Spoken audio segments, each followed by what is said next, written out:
말씀입니다. 1절의 말씀부터 함께 합독하겠습니다. 하나님 앞과 살아있는 자와 죽은 자를 심판하실 그리스도 예수 앞에서 그가 나타나실 것과 그의 나라를 두고 엄히 명하노니 너는 말씀을 전파하라. 때를 얻든지 못 얻든지 항상 힘쓰라. 범사의 오래 참음과 가르침으로 경책하며 경계하며 권하라.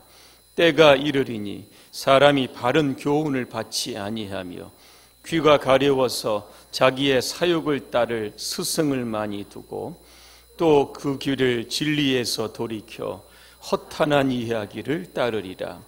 그러나 너는 모든 일에 신중하여 고난을 받으며 전도자의 일을 하며 내 직무를 다하라. 아멘. 항상 전도에 힘씁시다는 주제로 말씀을 드리겠습니다. 작년 12월에 한국 기독교 목회자 협의회에서 한국인의 종교 생활과 의식에 관한 조사를 발표합니다. 이 조사에 의하면 한국인의 종교 인구 비율이 5년 전보다 전체 인구의 절반 미만으로 떨어졌다. 이러한 결과가 나왔습니다. 종교별로 보면 개신교가 20.3%로 5년 전보다 약 2.2%가 하락이 됩니다. 불교는 19.6%입니다. 역시 2.5% 하락됐습니다. 천주교는 6.4%입니다. 3.7포인트가 하락이 됐습니다. 특별히 개신교인 중에서 교회에 출석하지 않은 이들은 2012년에 보니까 10.5%인데 작년 기준으로 보면 23.3% 이러한 수치가 나왔습니다. 이들을 일명 가나한 신자다 그렇게 부르는데 약 100명 정도 보고 있습니다. 그리고 인터넷이나 스마트폰으로 주일 예배를 대신한다는 사람들이 있었는데 5년 전에는 16%인데 작년 기준치로 51.2%가 교회에 나오지 않고 그냥 집에서 핸드폰으로 예배를 드리는 겁니다. 비개신교인 1,000명을 대상으로 그 종교별 호감도를 조사를 했습니다. 개신교가 몇 프로인지 아십니까? 9.5%입니다. 이에 비해서 불교가 40%입니다. 천주교가 37.6%입니다. 종교를 선택을 할 때 어느 것을 선택하느냐, 그죠? 개신교보다는 오히려 불교나 천주교가 더 우위에 둔 것을 보게 됩니다. 이런 결과들을 보면 이 개신교에 대한 호감도가 갈수록 떨어지고 있습니다. 그리고 사회적으로 보면 반기독교적인 그러한 정서들이 요즘 굉장히 확산되고 있습니다. 또 교회 안에 보면 나 혼자만 잘 믿으면 된다라고 하는 이런 개인주의적인 신앙이 계속적으로 확산되고 있습니다. 어느 목회자가 설교에 대한 설문조사를 합니다. 성도들이 가장 듣고 싶은 설교는 어떤 설교일까? 이게 축복 설교라고 합니다. 자, 그러면 성도들이 가장 부담이 되고 거리끼는 설교는 어떤 설교인가? 그렇게 봤더니 이게 전도 설교였다고 합니다. 교회에 오는 이유가 평안한 마음을 가지고 얻고자 교회를 왔는데 계속 교회에서 전도하라 그렇게 부담이 되니까 마음이 무거워진다는 겁니다. 어느 조사에 보니까 성도가 한 교회에 지속적으로 출석하는 이유가 나왔습니다. 그 이유가 뭔지 아십니까? 자기의 욕구나 필요를 채워주기 때문에 교회에 지속적으로 나온다는 겁니다. 자, 반면에 교회를 떠나는 이유가 나오는데 그 이유가 뭔지 아십니까? 자기를 기분 좋게 해주지 못하기 때문에 교회를 떠난다는 겁니다. 제임스 패커 목사님은 현대인의 그리스도인의 가장 큰 문제를 가리켜서 자기 중심성이다 이런 이야기를 합니다. 신앙생활의 중심에 자기 자신이 있는 겁니다. 자, 이런 분들은 성경을 읽을 때 자기가 읽고 싶은 부분만 읽습니다. 묵상할 때도 마찬가지입니다. 은혜 되는 부분만 묵상합니다. 그리고 설교를 들을 때에 자기의 마음에 드는 부분만 아멘하게 되는 겁니다. 성경을 통으로 보지 않고 자기의 임의적으로 이걸 뽑아보다 보니까 신앙의 건강이 좋지 않게 되는 겁니다. 신앙생활의 목적이 어디에 있을까? 신앙생활은 내 소원이 아니라 주님의 소원을 이루어 드리는 것이 신앙생활의 목적입니다. 나를 기쁘게 하는 것이 신앙생활의 목적이 아니라 어떻게 하면 주님을 기쁘시게 할까? 이게 신앙의 목적입니다.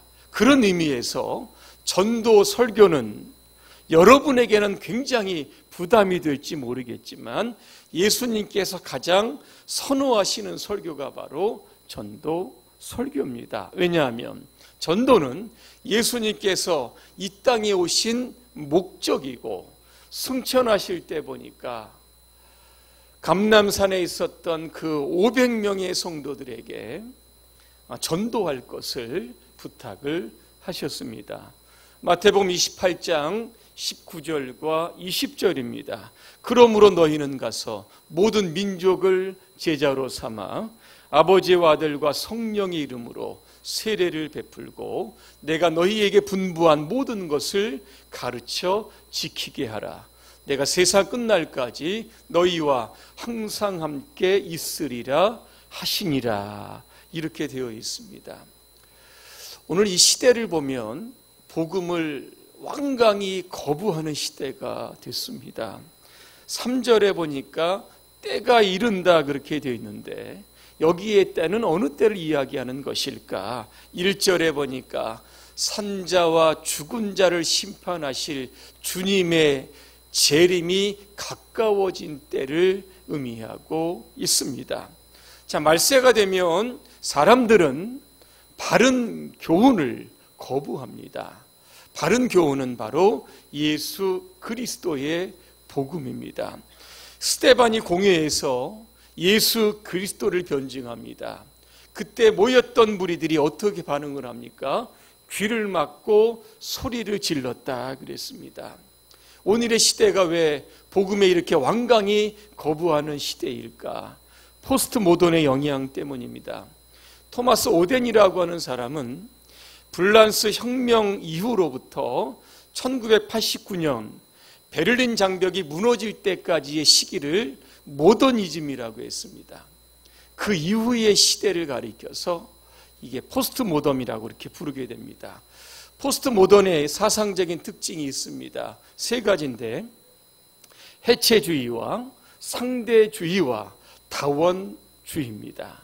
요즘은 종교 다원주의 시대라고 그렇게 부릅니다. 모든 종교는 상대적이고 현상이 다를 뿐 실제는 같다 이렇게 주장을 하고 있습니다. 기독교를 구원의 유일한 길이 아니라 하나의 길이다 그렇게 이야기하고 있는 겁니다. 자, 이런 시대에 오늘도 예수 그리스도만이 우리의 유일한 구원자가 된다 이렇게 세상에 선포를 하니까 사람들이 거부를 하고 기독교를 배척하고 흠집을 내는 겁니다. 더군다나 많은 사람들에게 회개하라, 천국이 가까웠다 이런 메시지를 선포하면 더욱더 거부감을 갖고 그렇게 기독교를 박해하게 되는 겁니다. 또 한 가지, 말세가 되면 오늘 성경에 보니까 귀가 가려워서 이런 말이 나옵니다.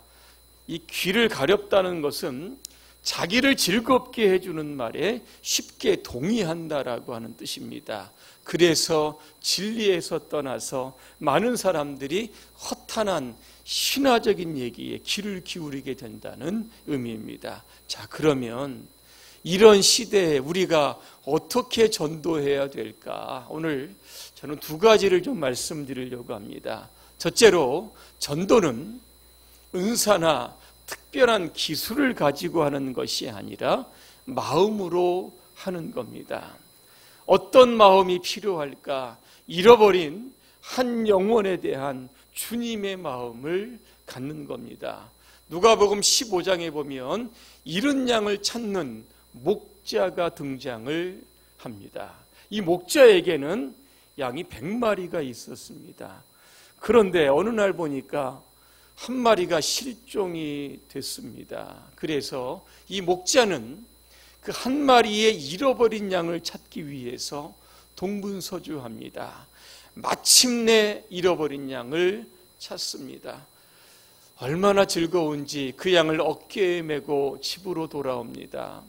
그리고 이웃집 사람들을 부릅니다. 그리고 파티를 엽니다. 그 파티에서 주인은 모이는 사람들을 향해서 이렇게 이야기를 합니다. 나와 함께 오늘 즐깁시다. 오늘 나는 잃어버린 양을 찾았습니다.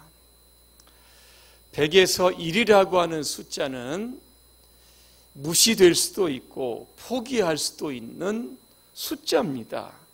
그런데 오늘 이 목자는 한 마리 잃어버린 양을 집념을 가지고 끝까지 찾아냅니다. 그리고 한 마리의 양에 더 값이 나가는 그러한 돈을 들여서 오늘 잔치를 배설하고 이웃을 초청하게 되었습니다. 이 목자가 누구입니까? 바로 예수 그리스도입니다. 지금 예수님은 이 땅에 잃어버린 양을 찾고 계십니다. 마인드퍽이라고 하는 심리학적인 용어가 있습니다. 이 뜻이 뭐냐면 일종의 성공방해 심리다, 그렇게 부릅니다. 우리에게 주어진 수많은 가능성에 대해서 눈과 귀를 닫아버리도록 만드는 마음의 장난이다. 어떤 분은 이렇게 해석을 했습니다. 이 마인드퍽에 감염된 사람의 특징이 있습니다. 그게 뭐냐면 자신의 한계에만 집중합니다. 그리고 안 되는 이유만 계속 찾게 됩니다. 이래서 안 되고 저래서 안 된다, 그렇게 이야기를 하고 있습니다. 여러분, 안 된다고 하는 사람들은 말 그대로 안 됩니다. 자, 근데 반대로 하고자 하는 그런 마음을 가지고 사는 사람들은 어떻게 될까? 여러분, 됩니다. 어떻게 해야지? 어떻게 하면 잘할 수 있을까? 끊임없이 마음으로 생각을 하게 되면 할 수 있는 방법을 찾아내게 됩니다. 그러면 자신의 한계를 뛰어넘게 되는 겁니다. 자, 마인드퍽을 극복한 사람이 있습니다. 누구냐 하면 사도 바울입니다. 복음을 전하다가 체포가 됩니다. 그리고 로마로 이송이 됩니다. 감옥에 들어갑니다. 사람들이 생각하기를 이제 바울은 전도 활동은 끝났다, 그렇게 생각을 합니다. 그런데 사도행전 28장을 읽어가다 보면 바울이 감옥에서 전도합니다. 누구에게 전도합니까? 자기를 감시하는 로마 군인들에게 전도를 합니다. 그리고 연금 상태의 가택에서 자기에게 찾아오는 사람들에게 끊임없이 전도를 합니다. 이렇듯 전도는 마음입니다.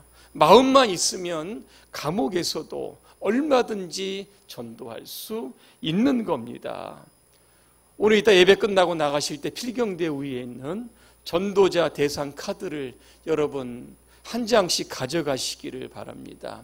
그곳에 이번 4월 1일에 전도하실 자들을 여러분 이름을 한번 적어보시기를 바랍니다. 그리고 식사 때마다 단 1초라도 괜찮습니다.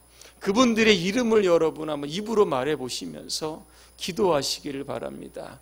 주중에 시간을 내서 여러분 커피도 한잔 하시고 식사도 여러분 대접해 주시기를 바랍니다. 그래서 이번 4월 1일에 그분들이 꼭 교회에 인도될 수 있도록 여러분 적극적으로 협력해 주시기를 바랍니다. 현대그룹의 창업주 고 정주영 씨가 이런 이야기를 했다고 합니다. 직원들이 못하겠다고, 할 수 없다고 했을 때 그는 이렇게 해봤느냐, 그렇게 이야기했다고 합니다. 전도를 해보지도 않고 전도 못한다라고 하는 마음을 버리자는 뜻입니다. 전도할 수 있다, 전도해보자, 전도하면 된다라고 하는 이러한 마음을 여러분 가지시기를 바랍니다. 저는 이러한 마음을 가리켜서 충성이라고 그렇게 부르고 싶습니다. 고린도전서 4장 2절에 보니까 맡은 자들에게 구할 것은 충성이다 그랬습니다. 이 충이라고 하는 한자를 보면 말 그대로 마음 중심입니다. 전도를 할 때 억지로 하는 게 아니라 마음에서 우러나오는 즐거움으로 감당하는 것, 이게 바로 충성스러운 마음입니다. 이런 사람들을 가리켜서 잠언 25장 13절에서 이렇게 소개를 합니다. 충성된 사자는 그를 보낸 이에게 마치 추수하는 날에 얼음 냉수 같아서 능히 그 주인의 마음을 시원케 한다, 그렇게 되어 있습니다. 전도 안 된다고 많은 사람들이 이야기를 합니다. 그러나 오늘부터 우리는 전도 된다, 이렇게 마음을 먹고 한번 시작해 보시기를 바랍니다. 엘리야 카셀이라고 하는 사람이 있습니다. 그는 성공한 의사이며 신실한 성도였습니다. 그는 병원에서 진찰할 때마다 환자와 가족들에게 늘 복음을 전합니다. 어느 날 누군가 그에게 물어봅니다. 전도하는 게 그렇게 좋습니까? 그랬더니 이 카셀이 이런 이야기를 합니다. 우리가 이 땅에 나그네가 아니겠습니까? 나그네 인생에서 영혼 구원하는 것보다 더 고귀한 일이 어디에 있겠습니까? 전도는 천사가 흠모할 만한 일입니다. 이 이야기를 옆에 있던 아내가 듣습니다. 그리고 남편에게 찬송시를 쓰게 하고 자기가 음악을 전공했기 때문에 그 시에다 곡을 붙입니다. 그렇게 해서 탄생한 곡이 508장입니다. 제가 1절을 한번 읽어드립니다. 우리가 지금은 나그네 되어도 화려한 천국에 머지않아 가리니 이 세상 있을 때 주 예수 위하여 끝까지 힘써 일하세. 주에게 부탁하신 일 천사도 흠모하겠네. 화목해 하라신 주님의 구주의 말씀을 온 세상 널리 전하세 그랬습니다. 그는 60세가 되어 의사직을 내려놓고 조그만 시골 교회를 섬기게 됩니다. 삶은 전보다 많이 어려워졌지만 그의 마음은 전보다 더 기쁘게 되었습니다. 전도는 주님께서 우리에게 부탁하신 겁니다. 천사도 흠모하는 일입니다. 그래서 우리는 이제 몇 주 안 남았는데 오늘 4월 1일 그 날을 위해서 오늘부터 여러분 전도 시작해 보시기를 바랍니다. 또 한 가지 말씀을 드립니다. 전도는 주님의 명령입니다. 오늘 1절에 보니까 엄히 두고 명하노니 그랬습니다. 어떤 명령의 말씀일까? 오늘 2절에 보니까 너는 말씀을 전파하라. 때를 얻든지 못 얻든지 항상 힘쓰라. 그렇게 말씀합니다. 밥 버포드라고 하는 분이 하프타임이라고 하는 책을 썼습니다. 그분이 이 책을 쓰게 된 동기가 어떠한지를 좀 말씀을 드리려고 합니다. 지금까지 그는 성공 가도를 달렸습니다. 그리고 자신이 하고 싶은 것만 했습니다. 그러던 어느 날 자신의 아들이 물놀이를 하다가 죽게 됩니다. 이 사건이 계기가 되어서 그는 자신의 삶을 돌아봅니다. 성공의 중독이 되어 성공의 노예가 되었던 자신의 삶을 회개합니다.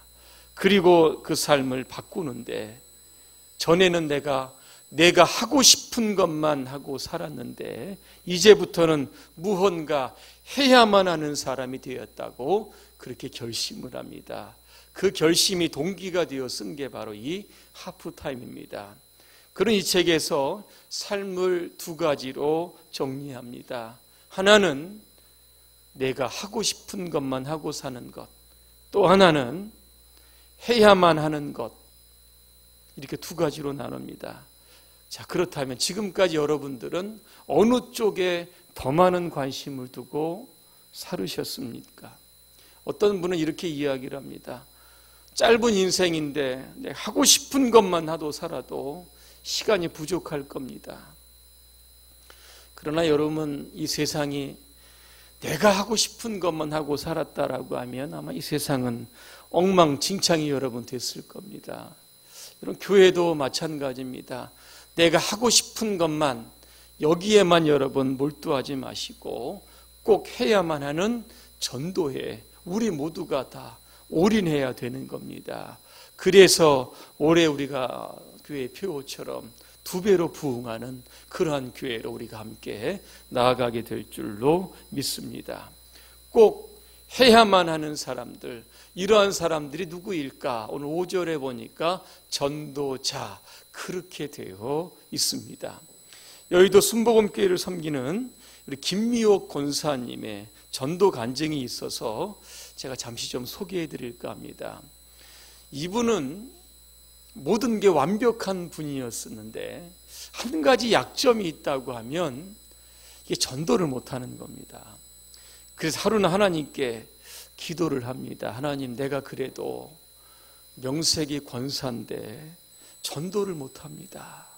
꼭 전도할 수 있도록 도와주십시오. 그렇게 기도를 합니다.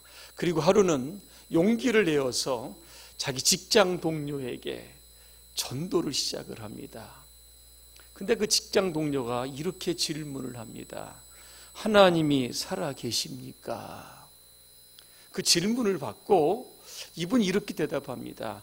하나님은 살아 계십니다. 이렇게 대답을 했더니 그 동료가 하는 이야기가, 그렇다라고 하면 나의 7살 먹은 손자의 병을 고쳐주시면 내가 교회에 나가겠다, 이렇게 이야기를 합니다.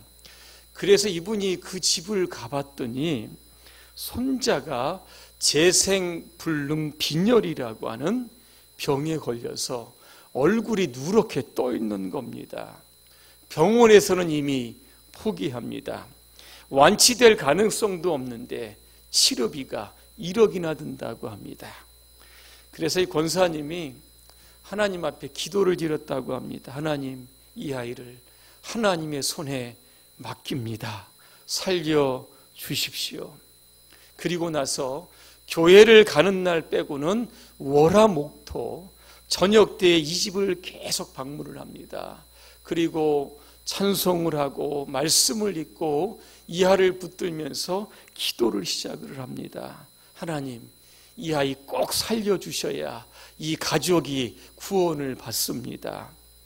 그렇게 한 지 석 달이 지납니다. 그런데 이 아이가 변해가는 겁니다. 얼굴색이 좋아지고 잘 놀고 식사도 잘하게 되는 겁니다. 그래서 이 권사님이 또다시 기도를 합니다. 하나님, 나으려고 하면 확실히 나아야 합니다. 그래야 이 가족이 예수 믿고 구원받습니다. 하나님, 낫게 하실 겁니까? 안 낫게 하실 겁니까? 때를 쓰면서 또다시 기도를 시작합니다. 그래서 며칠이 흐릅니다. 금요 기도회 때 특별히 이 아이를 위해서 집중적으로 기도하는데 이 권사님의 마음 가운데 하나님께서 이 아이의 병을 완전히 고쳐주셨다라고 하는 확신이 들게 됩니다. 그 다음 날 자기의 동료로부터 전화가 옵니다. 병원에 가서 검사를 해봤더니 깨끗이 완치가 되었다는 겁니다. 그렇게 돼서 그 집안이 구원을 받고 친척, 이웃, 형제들 수십 명이 전도가 되었다라고 하는 간증이 있습니다. 결론입니다. 통계적으로 보면 교회 안에 내가 전도하겠다 이렇게 마음먹은 분들이 약 20% 정도 된다고 합니다. 그리고 그 마음을 실행에 옮겨서 전도의 열매를 거두는 분들은 약 2% 정도밖에는 안 된다고 합니다. 2%면 얼마 정도 됩니까? 100명에 한 2명 정도밖에 여러분 되지 않습니다. 영국의 존 스타트 목사님은 전도하지 않는 죄라고 하는 책을 썼습니다. 침묵은 금이라고 하는데 전도하지 않는 것 죄라고 그는 그렇게 정의를 합니다. 내가 복음을 전하면 살 수 있는 사람들, 구원받을 수 있는 사람들이 굉장히 많아졌습니다.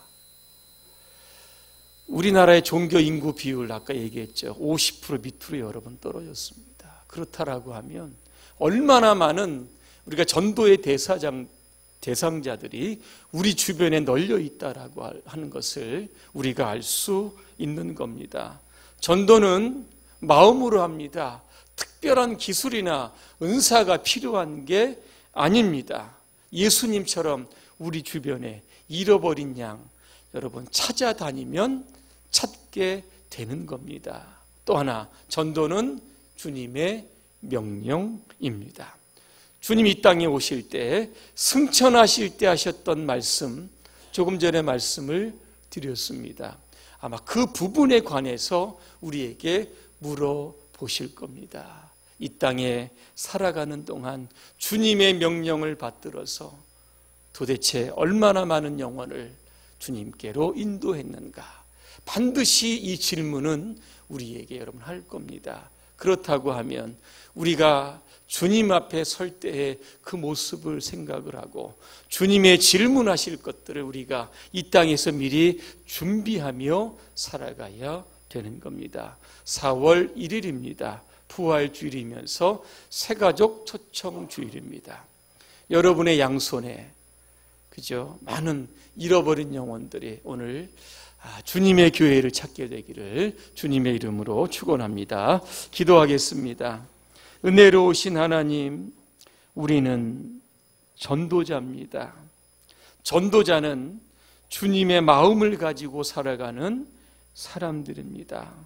99마리를 들에 두고 잃어버린 한 마리의 양을 찾아 찾고 또 찾고 찾으신 주님처럼 오늘부터 우리가 우리 주변에 하나님을 떠난 많은 영혼들을 주님께로 인도할 수 있도록 도와주시옵소서. 전도의 열정이 우리 안에 뜨겁게 일어나게 하여 주옵소서. 예수님의 이름으로 기도합니다. 아멘.